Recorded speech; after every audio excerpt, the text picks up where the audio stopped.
नमस्कार। आज मैं प्रेम सागर नामक हिंदी में श्री कृष्ण कथा पर आधारित एक प्रसिद्ध ग्रंथ है जिसे संत लल्लू लाल जी ने लिखा था, उसका वाचन मैं आज प्रारंभ करने जा रही हूँ। इसके पहले अध्याय का नाम है उपोद्घात। महाभारत के अंत में जब श्री कृष्ण अंतर्धान हुए तब पांडव तो महादुखी हो हस्तिनापुर का राज्य परीक्षित को दे हिमालय चले गए और राजा परीक्षित सब देश जीत धर्म राज्य करने लगे। कितने दिन बाद एक दिन राजा परीक्षित आखेट को गए तो वहां देखा कि एक गाय और बैल दौड़े दौड़े चले आते हैं, जिनके पीछे मूसल हाथ में लिए एक शूद्र मारता आता है। अब वे पास पहुँचे तब राजा ने शूद्र को बुलाए दुख पाए झुंझलाकर कहा, अरे तू कौन है? अपना बखान कर जो मारता है गाय और बैल को जानकर। क्या अर्जुन को तूने दूर गया जाना, जिससे उसका धर्म नहीं पहचाना? सुन, पांडु के कुल में ऐसा किसी को न पावेगा कि जिसके सोही कोई दिन को सतावेगा। इतना कह राजा ने खड्ग हाथ में लिया। वह देख डर कर खड़ा हुआ। फिर नरपति गाय और बैल को भी निकट बुला के उन्होंने पूछा कि तुम कौन हो? मुझे बताओ, देवता हो कि ब्राह्मण, और किसके लिए भागे जा रहे थे? यह निधड़क कहो। मेरे रहते किसी की सामर्थ्य नहीं जो तुम्हें दुख दे। इतनी बात सुनी तो बैल सिर झुकाकर बोला, महाराज, यह पाप रूप काले बरन डरावनी मूरत जो आपके सन्मुख खड़ा है सो कलयुग है। इसी के आने से मैं भागा जाता हूँ। यह गाय स्वरूप पृथ्वी है, सो भी इसके डर से भाग चली है। मेरा नाम है धर्म, 4 पाँव रखता हूँ, तप, सत, दया और सोच। सतयुग में मेरे चरण 20 विश्वे थे, त्रेता में 16, द्वापर में 12, अब कलयुग में 4 विश्वे हैं। इसीलिए कली के बीच में चल नहीं सकता। धरती बोली, धर्मावतार, मुझसे भी इस युग में रहा नहीं जाता, क्योंकि शूद्र राजा हो अधिक अधर्म मेरे पर करेंगे, तिनका बोझा मैं न सहन कर सकूंगी। इस भय से मैं भी भागती हूँ। यह सुनते ही राजा क्रोध कर कलयुग से कहा, मैं तुझे अभी मारता हूँ। वह घबरा राजा के चरणों में गिड़गिड़ा कर कहने लगा, पृथ्वीनाथ, अब तो मैं तुम्हारी शरण आया। मुझे कहीं रहने का ठौर बताइए, क्योंकि 3 काल और 4 युग में जो ब्रह्मा ने बनाए हैं सो किसी भांति मिटे न मिटेंगे। इतना वचन सुनते ही राजा परीक्षित ने कलयुग से कहा कि तुम इतना ठौर रहो जुए, झूठ, मदका, हाट, वैश्या के घर, हत्या, चार और सोने में। यह सुन कली ने तो अपने स्थान को प्रस्थान किया और राजा ने धर्म को मन में रख लिया। पृथ्वी अपने रूप में मिल गई। राजा फिर नगर में आए और धर्मराज करने लगे। कितने दिन बीते, राजा फिर एक समय आखेट को गए और खेलते खेलते प्यासे भये। सिर के मुकुट में तो कलयुग रहता ही था। उसने अपना अवसर पा राजा को अज्ञान किया। राजा प्यास के मारे वहाँ जाते हैं जहाँ लोमस ऋषि आसन मारे नैन मूंदे हरि का ध्यान लगाए तप कर रहे थे। उन्हें देख परीक्षित मन में कहने लगा कि यह अपने तप के घमंड से मुझे देख आँख मूंद रहा है। ऐसी कुमति ठानी एक मरा सांप जो वहाँ पड़ा था सो धनुष से उठा ऋषि के गले में डाल अपने घर आया। मुकुट उतारते ही राजा को ज्ञान हुआ तो सोच कर कहने लगा कि कंचन में कलयुग का वास है। यह मेरे शीश पर था, इसी से मेरी ऐसी कुमति हुई जो मरा सांप ले ऋषि के गले में डाल दिया। सो मैं अब समझा कि कलयुग ने मुझसे अपना पलटा लिया। यह महापाप से कैसे छूटूंगा? वरन धन, जन, स्त्री और राज मेरा क्यों न गया? सब आज न जानूं किस जन्म में यह अधर्म जाएगा जो मैंने ब्राह्मण को सताया है। राजा परीक्षित तो यहाँ इस अथाह सोच सागर में डूब रहे थे और जहाँ लोमस ऋषि थे तहाँ कितने एक लड़के खेलते हुए जा निकले। मरा सांप उनके गले में देख अचंभे हो रहे और घबरा कर आपस में कहने लगे कि भाई, कौन इनके पुत्र से जाकर कह दे जो उपवन में कौशिकी नदी के तीर पर ऋषियों के बालकों में खेलता है। अपने मित्रों के साथ खेलता था। कहा, बंधु, तुम यहाँ क्या खेलते हो? कोई दुष्ट मरा हुआ काला नाग तुम्हारे पिता के कंठ में डाल गया है। सुनते ही श्रृंगी ऋषि के नैन लाल हो आए। दांत पीसकर लगा थर थर कांपने और क्रोध कर कहने लगा कि कलयुग में राजा उपजे हैं अभिमानी, धन के मद से अंधे हो गए हैं ये दुखदानी। अब मैं उसको देहूँ श्राप, वही नीच पावेगा आप। ऐसे कह श्रृंगी ऋषि ने कौशिकी नदी का जल चुल्लू में ले राजा परीक्षित को श्राप दिया कि यही सर्प 7वें दिन तुझे डसे। इस भांति राजा को शराप दे अपने पिता के पास आ गले से सांप निकाल कहने लगा, हे पिता, तुम अपनी देह संभालो। मैंने उसे श्राप दे दिया है जिसने आपके गले में मरा सर्प डाला था। यह वचन सुनते ही लोमस ऋषि ने चैतन्य हो नयन उधार अपने ज्ञान ध्यान से विचार कर कहा, अरे पुत्र, तूने यह क्या किया? क्यों श्राप राजा को दिया? उसके राज में थे हम सुखी, कोई पशु पंछी भी न था दुखी। ऐसा धर्मराज था कि जिसमें सिंह गाय एक साथ रहते और आपस में कुछ न कहते। अरे पुत्र, जिनके देश में हम बसे, क्या हुआ तिनके हंसे। मरा हुआ सांप डाला था, उसे श्राप क्यों दिया? तनिक दोष पर ऐसा श्रापा, तैने किया बड़ा ही पापा। कुछ विचार मन में नहीं किया, गुण छोड़ा और गुण ही लिया। साधु को चाहिए शील स्वभाव में रहे, आप कुछ न कहे और की सुन ले। सबका गुण ले ले और गुण तज दे। इतना कह लोमस ऋषि ने एक चेले को बुला के कहा, तुम राजा परीक्षित को जाके जना दो जो तुम्हें श्रृंगी ने श्राप दिया है। भले लोग तो दोष देंगे ही, पर वह सुन सावधान तो हो। इतना वचन गुरु का मान चेला चला चला वहाँ आया जहाँ राजा बैठा सोच कर रहा था। आते ही कहा, महाराज, तुम्हें श्रृंगी ऋषि ने यह श्राप दिया है कि 7वें दिन तक्षक डसेगा। अब तुम अपना कार्य करो जिससे कर्म की फांसी से छूटो। सुनते ही राजा प्रसन्नता से खड़ा हो हाथ जोड़ कहने लगा कि मुझ पर ऋषि ने बड़ी कृपा की जो श्राप दिया, क्योंकि मैं माया मोह के अपार सोच सागर में पड़ा था। सो निकाल बाहर किया। जब मुनि का शिष्य विदा हुआ तब राजा ने आप तो वैराग्य लिया और जन्मेजय को बुलाए राजपाट देकर कहा, बेटा, गौ ब्राह्मण की रक्षा कीजो और प्रजा को सुख दीजो। इतनी कह आए रनवास, देखी नारी सभी उदास।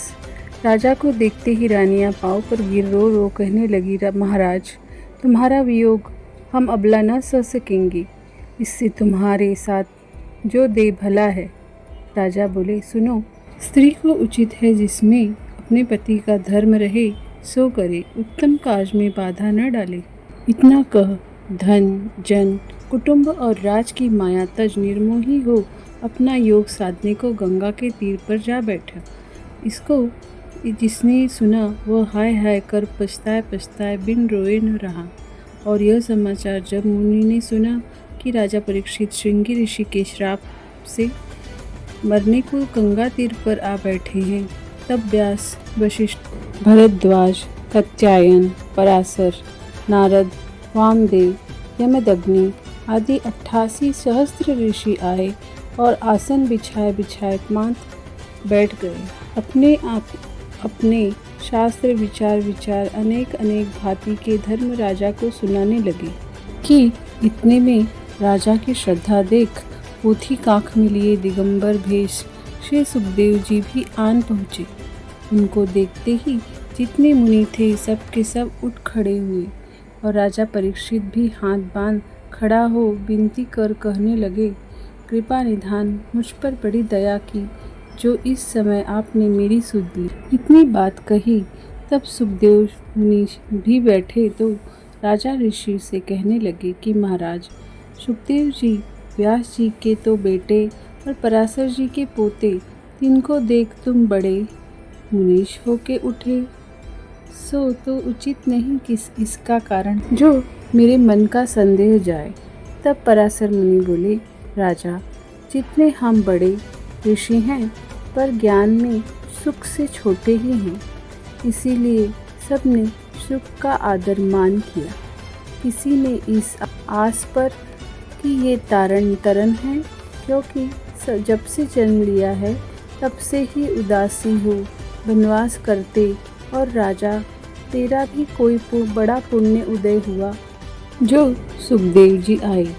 ये सब धर्मों से उत्तम धर्म कहेंगे, जिससे तू जन्म मरण से छूट भवसागर पार होगा। यह वचन सुन राजा परीक्षित जी ने श्री सुखदेव जी को दंडवत कर पूछा, महाराज, मुझे समझाए के कहो, किस रीत से कर्म के फंदे से छूटूंगा? 7 दिन में क्या करूंगा? अधर्म है अपार, कैसे भवसागर होऊंगा पार? श्री सुखदेव जी बोले, राजा, तू थोड़े दिन मत समझ, मुक्ति तो होती है एक ही घड़ी के ध्यान में।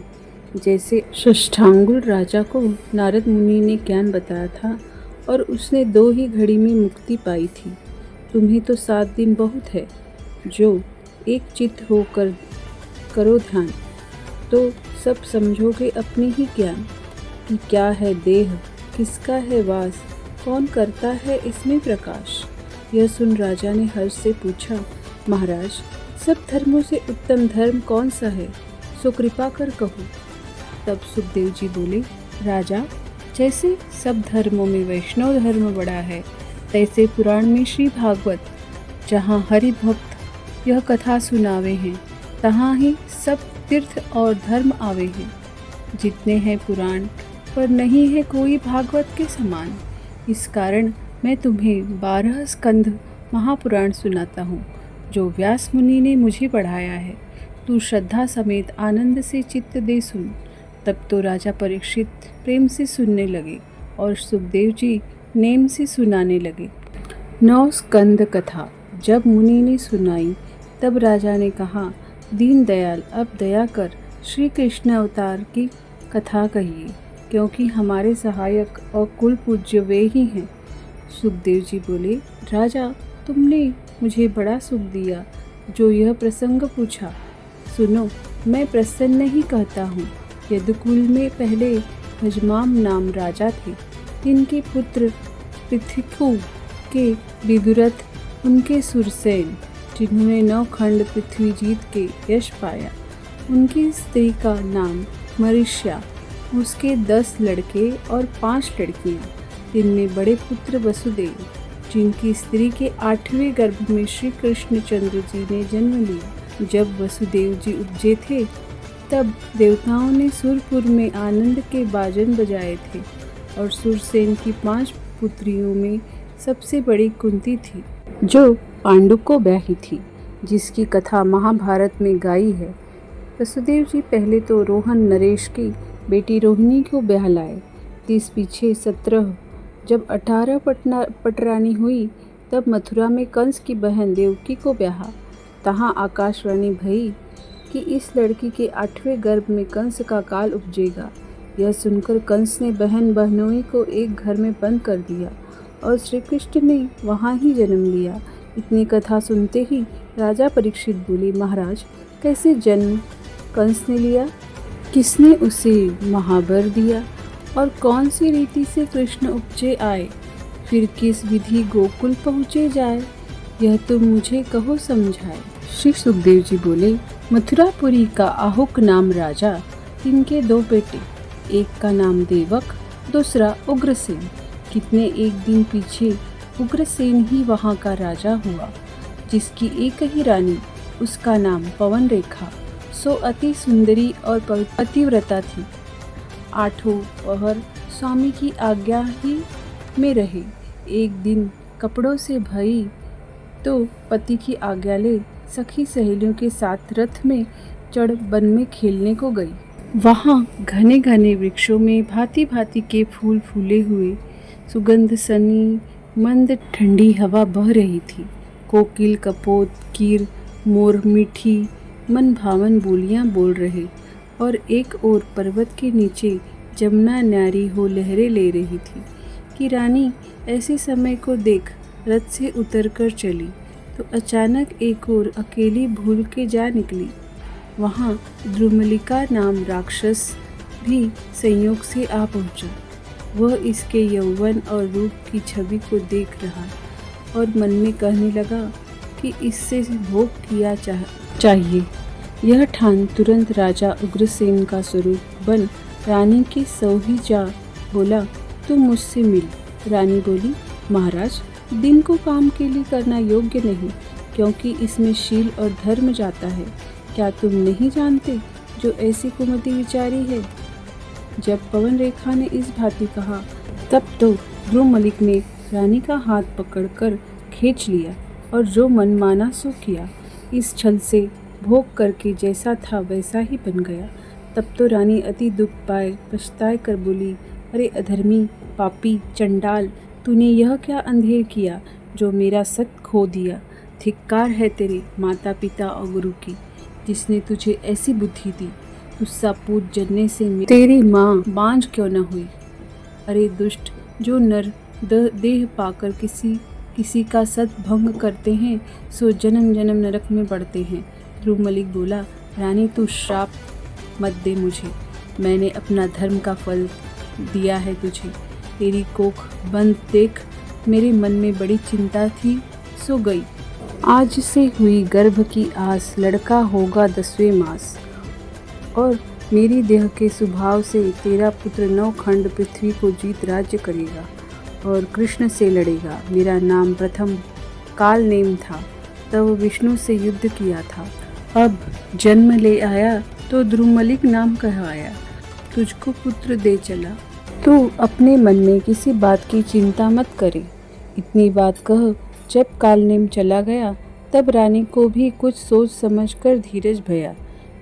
जैसी हुई हो तब्यता तैसी उपजे बुद्धि, होनहार हृदय बसे बिसर जाए सब सुद्धि। इतने में सब सखी सहेली आन मिली। रानी का श्रृंगार बिगड़ा देख एक सहेली बोल उठी, इतनी बेर तुम्हें कहाँ लगी और यह क्या गति हुई? पवन रेखा ने कहा, सुनो सहेली, तुमने इस वन में तजी अकेली एक बंदर आया, उसने मुझे अधिक सताया। जिसके डर से मैं अब तक थर थर कांपती हूँ। यह बात सुनकर सबकी सब घबराईं और रानी को झट रथ पर चढ़ा घर लाईं। जब 10 महीने पूजे तब पूरे दिनों लड़का हुआ। इस समय एक बड़ी आंधी चली कि जिसके मारे लगी धरती डोलने। अंधेरा ऐसा हुआ जो दिन की रात हो गई और लगे तारे टूट टूट गिरने, बादल गरजने और बिजली कड़कने। ऐसे माघ सुदी 13 बृहस्पतिवार को कंस ने जन्म लिया। तब राजा उग्रसेन ने प्रसन्न हो सारे नगर के मंगला मुखियों को बुलाया, मंगलाचार करवाया और सब ब्राह्मण पंडित ज्योतिषियों को भी अति मान सम्मान से बुलावा भेजा।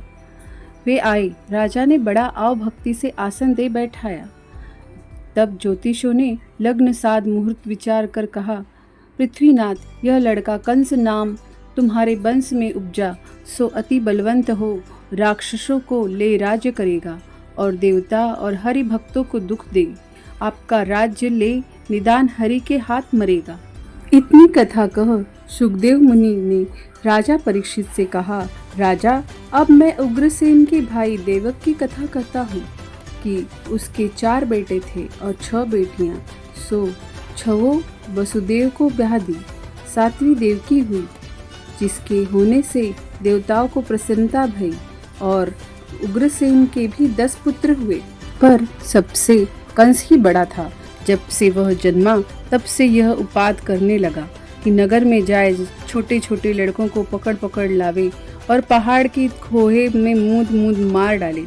जो बड़े हुए तिनको छाती पे चढ़ गला घोट जी निकाले। इस दुख से कोई कहीं न निकलने पावे। सब कोई अपने अपने लड़कों को छिपावे। प्रजा कहे, दुष्ट यह कंस उग्रसेन का नहीं है वंश में, कोई महापापी जन्म ले आया है जिसने सारे नगर को सताया है। यह बात सुन उग्रसेन ने उसे बुलाकर बहुत समझाया, पर इसका कहना उसके जी में कुछ भी न आया। तब दुख पाए पछताए के कहने लगा कि ऐसे पूत होने से मैं अपुत ही क्यों न हुआ। कहते हैं जिस समय कपूत घर में आता है तिसी समय यश और धर्म जाता है। जब कंस 8 वर्ष का भया तब मगध देश पर चढ़ गया। वहाँ का राजा जरासिंधु बड़ा योद्धा था। इससे मिल उसने मल्ल युद्ध किया तो उसने कंस का बल लख लिया। निदान हार मान अपनी 2 बेटियां ब्याह दी। यह ले मथुरा में आया और उग्रसेन ने बैर बढ़ाया। एक दिन कोप कर अपने पिता से बोला कि तुम राम नाम कहना छोड़ दो और महादेव का जप करो। उसने कहा, मेरे तो कर्ता दुख हरता वही हैं, जो उनको ही न भजूंगा तो अधर्मी हो कैसे भवसागर पार होऊंगा। यह सुन कंस ने खुंसा बाप को गद्दी से हटाकर सारा राज्य ले लिया और नगर में यह डोरी फिरवा दी कि कोई यज्ञ दान धर्म तप और राम का नाम कहने न पावे। कुछ ही दिन में ऐसा अधर्म बढ़ा कि गौ ब्राह्मण हरि के भक्त दुख पाने लगे और धरती पाप बोझों से लगने लगी। जब कंस सब राजाओं का राज ले चुका तब एक दिन अपना दल ले राजा इंद्र पर चढ़ चला। तहाँ मंत्री ने कहा, महाराज इंद्रासन बिन तप किए नहीं मिलता, आप बल का गर्व न करिए। देखो गर्व ने रावण कुंभकर्ण को कैसा खो दिया कि जिनके कुल में एक भी न रहा। इतनी कथा कह सुखदेव जी राजा परीक्षित से कहने लगे कि राजा यह पृथ्वी पर अति अधम होने लगा। तब दुख पाए घबराए पृथ्वी गाय का रूप बन रामती देवलोक में गई और इंद्र की सभा में जा सिर झुकाए उसने अपनी सब पीर कही कि महाराज संसार में असुर अति पाप करने लगे हैं, जिनके डर से धर्म तो उठ गया है और मुझे आज्ञा हो तो नरपुर छोड़ रसातल को जाऊं। इंद्र सुन सब देवताओं को साथ ले ब्रह्मा के पास गए। ब्रह्मा सुन सबको महादेव के निकट ले गए। महादेव भी सबको साथ ले वहां गए जहां क्षीर समुद्र में नारायण सो रहे थे। उनको सोता जान ब्रह्मा रुद्र इंद्र सब देवताओं को साथ ले खड़े हो हाथ जोड़ विनती कर वेद स्तुति करने लगे। महाराजाधिराज आपकी महिमा कौन कह सके। मक्ष रूप हो वेद डूबते निकाले, कच्छ स्वरूप बन पीठ पर गिरी धारण किया, वराह बन भूमि को दांत में रख लिया, बावन हो राजा बलि को छला, परशुराम अवतार ले क्षत्रियों को मार पृथ्वी कश्यप मुनि को दी, रामावतार लिया तब महादुष्ट रावण का वध किया, और जब जब दैत्य तुम्हारे भक्तों को दुख देते हैं तब तब आप उनकी रक्षा करते हैं। नाथ अब कंस के सताने से पृथ्वी अति व्याकुल हो पुकार कर रही है, उसकी वेग सुध लीजिए। असुरों को मार साधुओं को सुख दीजिए। ऐसे गुण गाए देवताओं ने कहा। तब आकाशवाणी हुई सो ब्रह्मा देवताओं को समझाने लगे कि यह जो वाणी है सो तुम्हें आज्ञा दी है कि तुम सब देवी देवता ब्रजमंडल जाए, मथुरा नगरी में जन्म लो। पीछे 4 रूप धर हरि भी अवतार लेंगे। वसुदेव के घर देवकी के कोख में और बाल लीला कर नंद यशोदा को सुख देंगे। इस रीति से ब्रह्मा ने सब बुझा के कहा। तब तो सुरमुनि किन्नर और गंधर्व अपनी अपनी स्त्रियों समेत जन्म ले ब्रजमंडल में आए। यदुवंशी और गोप कहलाए। और जो चारों वेद की ऋचाएं थीं सो ब्रह्मा से कहने लगी कि हम भी गोपी हो ब्रज में अवतार ले वासुदेव को सेवा करेंगे। इतनी कह वे भी ब्रज में आईं और गोपी कहलाईं। जब सब देवता मथुरापुरी में आ चुके तब क्षीर समुद्र में हरि विचार करने लगे कि पहले तो लक्ष्मण होए बलराम, पीछे वासुदेव हो मेरा नाम, भरत प्रद्युम्न शत्रुघ्न अनिरुद्ध और सीता रुक्मिणी का अवतार लें। प्रेम सागर के ये पहले अध्याय को मैं समाप्त कर रही हूँ। धन्यवाद कथा का श्रवण करने के लिए।